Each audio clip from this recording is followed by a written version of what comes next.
Are you ready? Ew, why'd you say it in a bedroom voice? I didn't. That was bedroom voice. Oh, it wasn't intended to be. Naturally sexy. I suffer from the same affliction. 1 semester of law school. 1 semester of criminal justice. 2 experts. I'm Kristen Caruso. I'm Brandi Pond. Let's go to court. On this episode, I'll be talking about a hunting accident. No, you won't. Why do you say no? Because I know you. I know too much, and I know that you've never once in your life covered an accident. It's always made to look like an accident by some philandering spouse. Okay. Are we gonna have to bleep all that? No, leave it all in. I think that's very much on brand for my typical coverage. Mm-hmm. Absolutely. And maybe it's right for this one. I guess we'll all have to listen and find out together. Oh, okay. I mean, I already know because I researched the case. Oh, but... great. Oh, peel back the curtain there. How are you today, Brandi? I'm wonderful. How are you? Did you have to get shitty to any trick-or-treaters last night, Kristen? No. Nice to see you again. We shan't discuss that again. We've got a lot of new listeners, and these new listeners, they don't know that sometimes when a child comes back for a repeat performance at my house, I sometimes say, "Good to see you again." They don't need to know that I'm passive-aggressive to 9-year-olds. Okay. Anyhow, I was about to be passive-aggressive with you right now. Oh, you were? Why?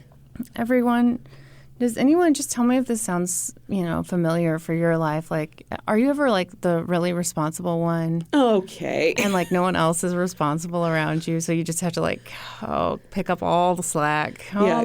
Kristen got to be the hero today. I did. And so she is taking every opportunity to brag about it. I don't mean to alarm you, but Brandi and I both have, of course, business credit cards for the podcast. Mm-hmm.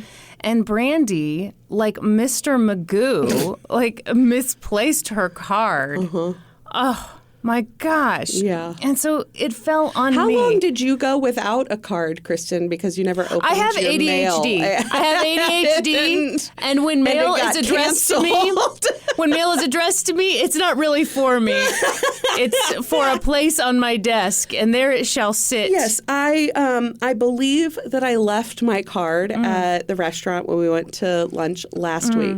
Mm-hmm. I had that realization that night, so I froze my card. Okay. And then I forgot that I had done that. And so then in a panic before I came here today, I tore my purse apart looking for my card, did not find it. And so I have already ordered a new one. So I do think I'm very responsible with my card. I don't know. Because here's the thing. You ask me, hey, Kristen, where's your card been all week? And the answer is in my wallet. Okay.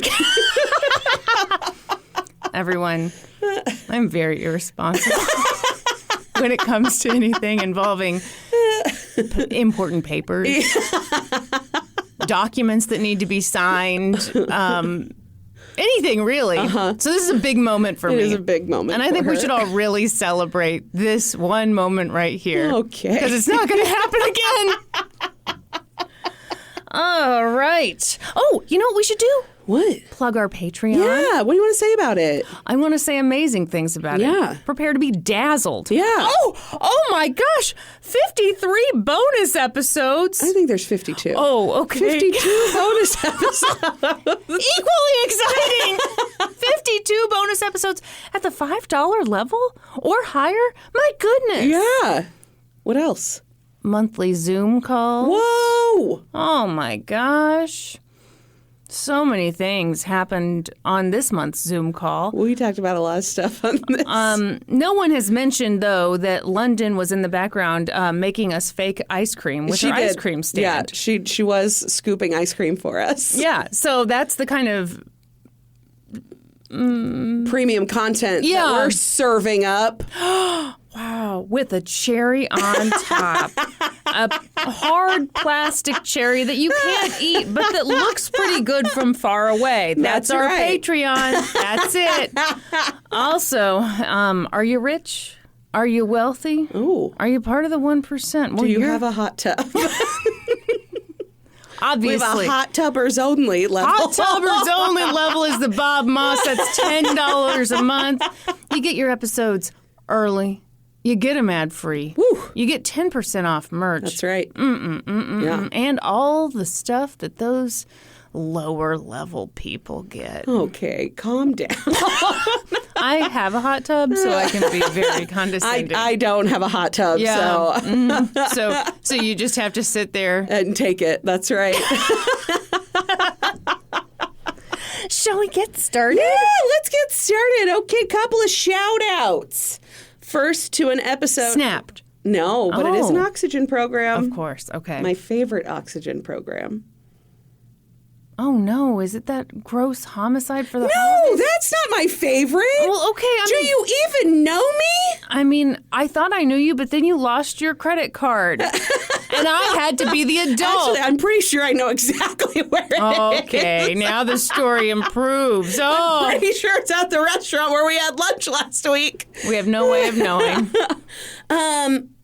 Accident, suicide, or murder. How did I forget that? You haven't brought it up in a while. I haven't, which is why I went specifically to that program in search of a case this week. So you're saying this wasn't an accident? Was it an accident, a suicide, or a murder? No, I'm saying it wasn't an accident that you...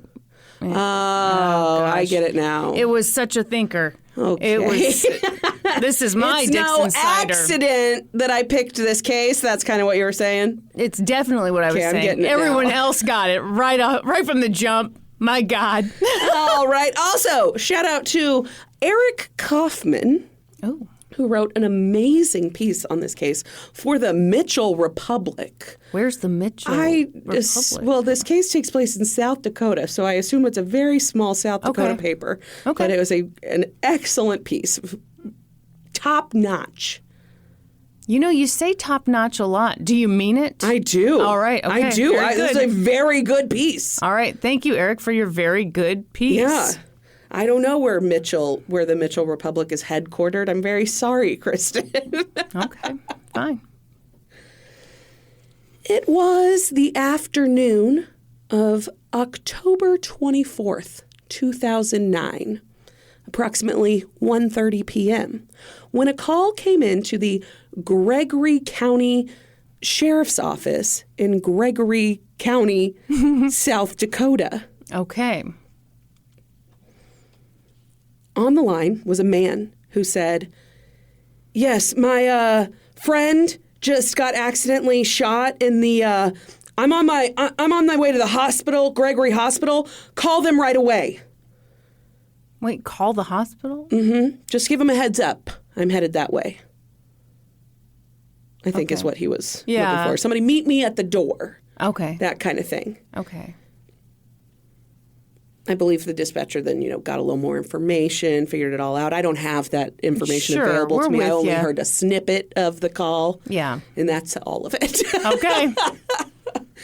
The man on the line was 56-year-old Russell Bertram, a Sioux Falls resident and a former police chief of the Harrisburg Police Department, which is, I believe, a small-town police department in South Dakota. Okay. The friend that he mentioned was his 26-year-old fiance, Leonila Stickney, who went by Neela.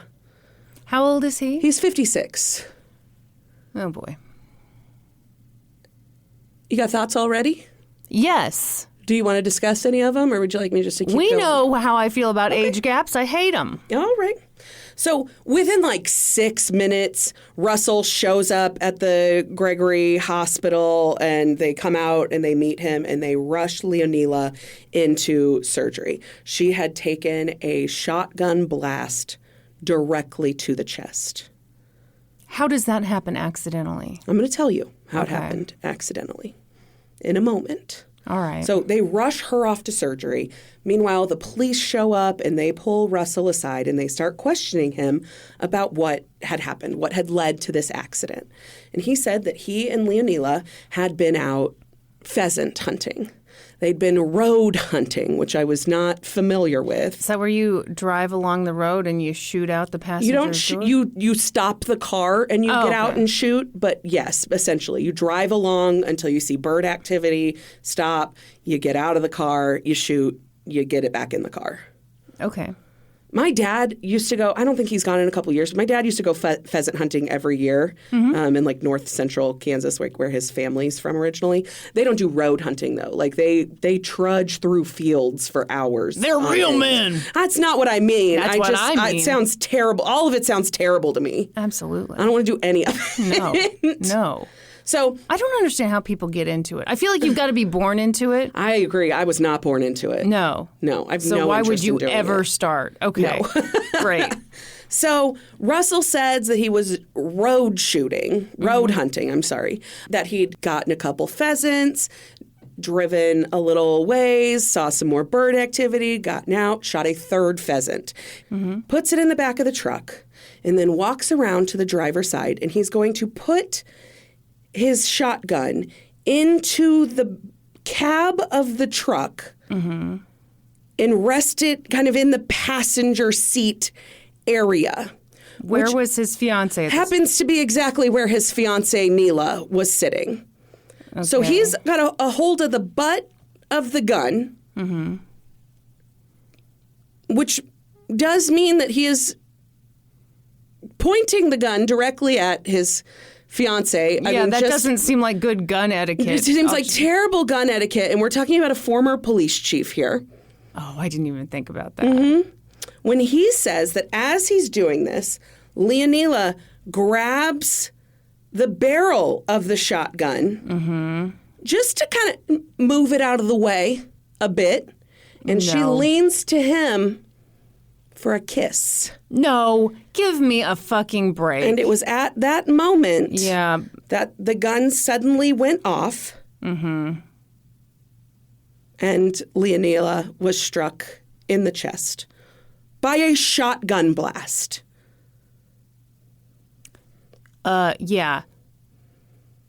This did not happen. No, it was an accident. No, it wasn't. Well, pretty quick to judgment there, Kristen. I was born this way, baby. Well, no, I mean, you don't. First of all, I feel like you don't get into a car pointing a gun at another person. I'm not a hunter. I'm not a gun owner. So granted, all right, I guess I don't fully know. I agree. But my guess would be that you would be pointing the barrel of the gun down, away from humans. And yet, if someone... I think is his argument is that he was going barrel in... No. And also... Okay, so let's say some idiot is pointing at... What? These guns have safeties on them. I think the first thing you do when you're done shooting a pheasant is you put the safety back on, don't you? Not if you're planning to murder someone. That's really true. Oh, if I'm wrong, I'm going to be such an asshole, huh? Maybe you're pulling a Brandi over there. Oh, all right. All right. So... This is his initial statement to police. He was just putting the gun back in the truck, barrel first, no big deal. When Leonila grabbed it to move it out of the way because she wants a kiss. Had to kiss her father/fiance. Okay. He's an old man. He's 30 years older than her. Yes. So all right. When the gun then went off, Leonila suffered a basically contact shot from a shotgun to the left side of her chest. She was rushed into surgery at the hospital. When they opened her up, it was, there was damage to multiple organs. Sure. Shotgun shells have pellets inside of them, so the pellets had just gone everywhere inside of her body. Yep. And Leonila died on the operating table. Yeah. Yeah, I mean, I don't know how you would survive a coroner later shot said, at like, this close range. Yes. The coroner later said that this type of injury has like a 0% survival rate. Mm-hmm. There was just no chance. One of the pellets dissected her aorta. Oh. Yeah. Yeah. Yeah. When Leonila passes away on the operating table, Russell Bertram is actually at the site where the accident took place. He's with the police, walking them through what took place, kind of reenacting it for them. Did they ask him to do this, or did he? Yes, they asked him to take him to the spot where it had happened. Tell him exactly what happened. Took his truck, showed everything, and they did see, there were 3 pheasants in the back of the truck, and one of them was a little bit warmer than the other ones, so it did seem to kind of match with his basic story that he was telling. And it seemed initially to investigators that this was just a tragic accident. No, it didn't. It truly did. What are you talking about? They completely believed his story. Okay. No, I guess I'm not stunned that a former police officer is automatically believed by other police officers, but this story is so fucking stupid. Correct. He walks into the truck, gun pointed at her. Yeah. She grabs the barrel of the gun and then smooches him. Mm-hmm. Yeah. That's ridiculous. Yeah. Yes, it's ridiculous.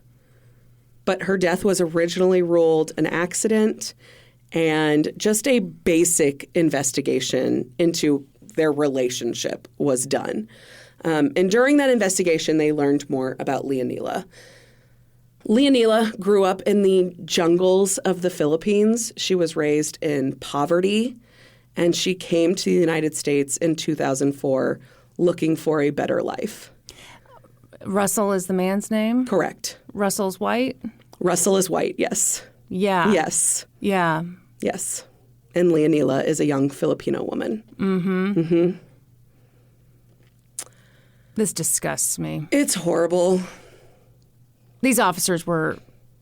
All right. So, okay. The accident... Racist idiots is what I don't know why. Why'd you hold that back? I don't know. So, Leonila had come to the United States in 2004. The accident, suicide, or murder episode says that she met this man named David Stickney in the Philippines, and then she returned to the United States with him and married him. Okay. The court record phrases it differently. Okay. They call Leonila a mail-order bride in the court record. They said David Stickney wrote her a letter. Right. She responded by coming to the United States and marrying him with a very specific arrangement that marrying him would mean that she got basically a green card and would be allowed to work in the United States and be able to send money back to her family in the Philippines. Sure. And David Stickney was like 70 years old. Yeah. Yeah. How gross. Mm-hmm. And at that time, she was like 21. Ugh. Mm-hmm. So did he die and then... No. So she moves to the United States. She marries David Stickney around 2004. They have a son shortly after that. And for like 4 years, she stayed married to David Stickney. They raised their son together. And then in 2008, Leonila was like, I'm done with this marriage.